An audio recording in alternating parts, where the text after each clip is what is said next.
Shalom Bapak Ibu, sahabat Galilea yang diberkati oleh Tuhan Yesus. Kembali kita ketemu di hari ini, apa kabar? Saya percaya semuanya baik-baik saja, amin. Nah saudara, mari kita siapkan diri seperti biasa. Kita mau bersaat teduh, kita mau baca dengar renungkan firman Tuhan di hari ini sebelum kita masuki dunia kerja kita. Mari kita berdoa. Bapa Surgawi, Allah, di dalam nama Yesus Kristus, kami kuduskan namamu, datanglah kerajaan-Mu, jadilah kehendak-Mu di bumi seperti di surga. Kami bersyukur hari ini kami ada sebagaimana berada karena Tuhan yang adakan bagi kami. Terpujilah Engkau yang telah melindungi, memberkati istirahat tidur kami di sepanjang malam yang telah berlalu. Dan kami ada untuk memuliakan Tuhan di hari ini. Apapun bentuk kegiatan kami mau memuliakan Tuhan. Dan firman Tuhan mau kami baca dengar hari ini, urapi kami, buka hati pikiran kami. Urapi juga hamba-Mu yang tidak ada apa-apanya. Di dalam nama Yesus Kristus kami berdoa dan mengucap syukur. Amin. Kita baca di Amsal pasal 3 ayat 1 sampai dengan 26. Berkat dan hikmat. Hai anakku, janganlah engkau melupakan ajaranku dan biarlah hatimu memelihara perintahku. Karena panjang umur dan lanjut usia serta sejahtera akan ditambahkannya kepadamu. Janganlah kiranya kasih dan setia meninggalkan engkau. Kalungkanlah itu pada lehermu, tuliskanlah itu pada loh hatimu. Maka engkau akan mendapat kasih dan penghargaan dalam pandangan Allah serta manusia. Percayalah kepada Tuhan dengan segenap hatimu dan janganlah bersandar kepada pengertianmu sendiri. Akuilah Dia dalam segala lakumu, maka Ia akan meluruskan jalanmu. Janganlah engkau menganggap dirimu sendiri bijak. Takutlah akan Tuhan dan jauhilah kejahatan. Itulah yang akan menyembuhkan tubuhmu dan menyegarkan tulang-tulangmu. Muliakanlah Tuhan dengan hartamu dan dengan hasil pertama dari segala penghasilanmu. Maka lumbung-lumbungmu akan diisi penuh sampai melimpah-limpah dan bejana pemerahmu akan meluap dengan air buah anggurnya.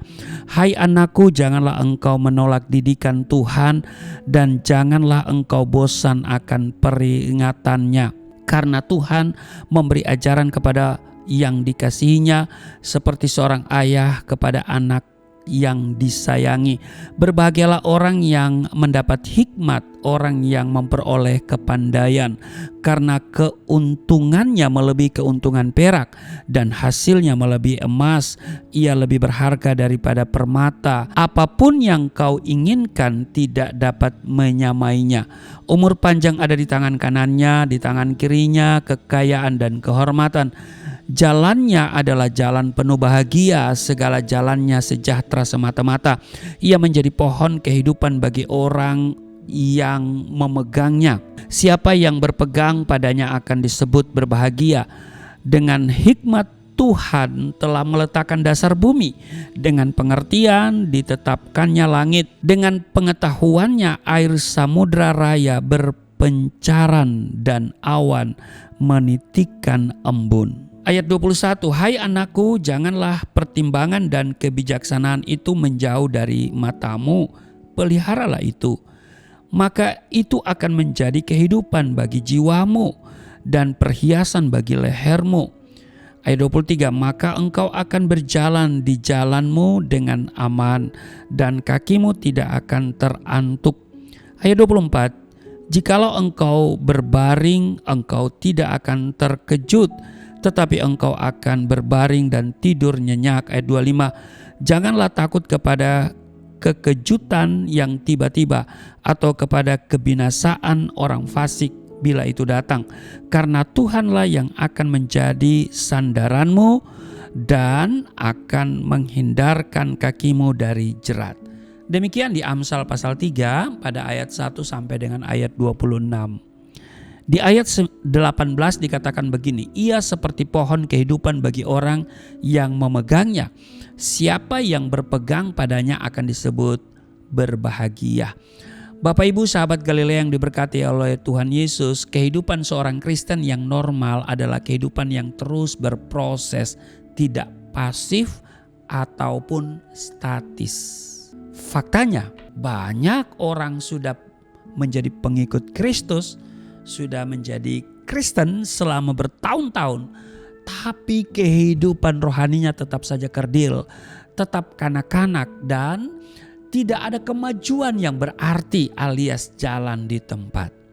Secara kasat mata mereka tampak begitu giat melakukan aktivitas rohani, tapi kerohaniannya tidak mengalami pertumbuhan. Nah, kehidupan rohani orang percaya seharusnya seperti pohon zaitun yang semakin hari semakin kuat berakar ke dalam. Amin. Menurut penelitian, akar pohon zaitun dapat menembus kedalaman tanah hingga mencapai 6 meter untuk mencari sumber air. Inilah yang menjadi rahasia kekuatan pohon zaitun. Berakar sampai ke kedalaman untuk mencari sumber air. Ini berbicara tentang orang yang punya kerinduan besar untuk tinggal dekat dengan Tuhan dan firman-Nya. Orang yang memiliki persekutuan karib dengan Tuhan, yang suka merenungkan firman Tuhan siang dan malam, yang kesukaannya ialah Taurat Tuhan, dan yang merenungkan Taurat itu siang dan malam. Ia seperti pohon yang ditanam di tepi aliran air, yang menghasilkan buahnya pada musimnya, dan yang tidak layu daunnya, apa saja yang diperbuatnya berhasil. Itu tertulis di Mazmur pasal 1 ayat 2 dan ayatnya yang ketiga. Bapak Ibu sahabat Galilea yang diberkati oleh Tuhan Yesus, ketika kita memiliki persekutuan yang karib dengan Tuhan kita, maka kita akan tetap tenang sekalipun kita berada di tengah angin, badai, dan gelora. Oleh karena iman kita berakar kuat di dalam Tuhan. Amin. Pohon zaitun adalah jenis pohon yang dapat bertahan hidup ribuan tahun lamanya. Ini berbicara kesetiaan kita dalam mengiringi Tuhan. Ya, di dalam Wahyu pasalnya yang kedua ayat 10, hendaklah engkau setia sampai mati, dan aku akan mengaruniakan kepadamu mahkota kehidupan. Selain itu Bapak Ibu, pohon zaitun adalah pohon yang dapat menghasilkan minyak. Pada zaman dahulu minyak zaitun sering dipakai untuk mengurapi raja.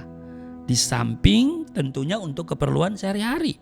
Hidup Kristen adalah hidup yang harus menghasilkan buah yang baik yang dapat dinikmati oleh banyak orang. Amin. Menjadi berkat bagi banyak orang. Amin. Sebab dikatakan dari buahnya lah kamu akan mengenal mereka.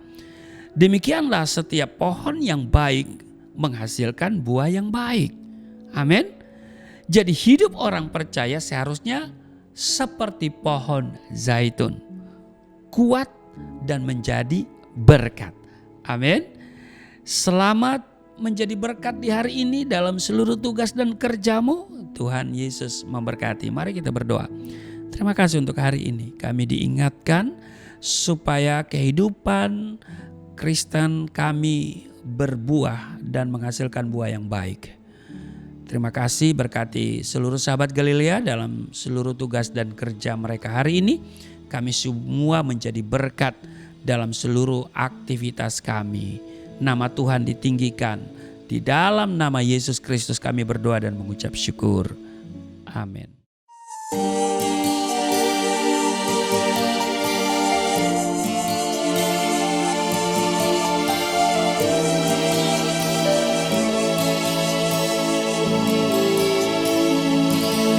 Bapa kami yang di surga, dimuliakanlah nama-Mu. Datanglah kerajaan, jadilah kehendak-Mu di bumi seperti di surga.